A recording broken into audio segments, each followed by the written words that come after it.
আনোয়ারায় ভুল চিকিৎসায় শিশুর মৃত্যুর অভিযোগ। চট্টগ্রাম প্রতিনিধি আবুল কাশেম এর তথ্যচিত্রে বিস্তারিত। আনোয়ারা প্রতিনিধি। চট্টগ্রামের আনোয়ারা উপজেলার স্বাস্থ্য কমপ্লেক্সে ভুল চিকিৎসায় মোহাম্মদ ইফতেখার ১১ নামের এক শিশুর মৃত্যুর অভিযোগ উঠেছে। বুধবার ৯ এপ্রিল দুপুর ১টার দিকে শিশুটির মৃত্যু হয় বলে জানিয়েছে তার পরিবার। নিহত শিশুটি আনোয়ারা উপজেলার হাইলধর ইউনিয়নের মাইজপাড়ার নাজিম চেয়ারম্যান বাড়ির ইসহাক মিয়ার পুত্র। শিশুটি পীরখাইন মৌলানা আশরাফ আলী চৌধুরী উচ্চ বিদ্যালয়ের ৬ষ্ঠ শ্রেণীর ছাত্র। ২ ভাই ১ বোনের মধ্যে সে সবার ছোট।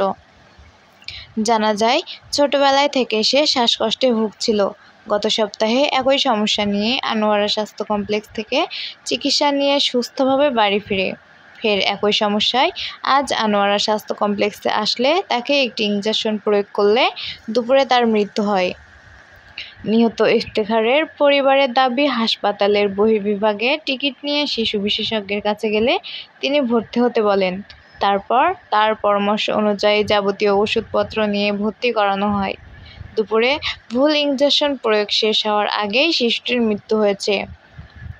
আনোয়ারা উপজেলা স্বাস্থ্য কমপ্লেক্সের কর্মকর্তা ডক্টর মাহতাব হোসেন বলেন, বাচ্চাটি অ্যাজমা ও শ্বাসকষ্টে আক্রান্ত। শিশুটির অবস্থা অবনতি হলে তাকে হাসপাতালে নিয়ে আসা হয়। দুপুরে শিশুটির মৃত্যু হয়। বিষয়টি আমি ঊর্ধ্বতন কর্তৃপক্ষকে জানিয়েছি।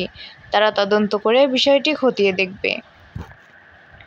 সাথে আছে আমি সাদিয়া, দৈনিক সাতক্ষীরা দিগন্ত।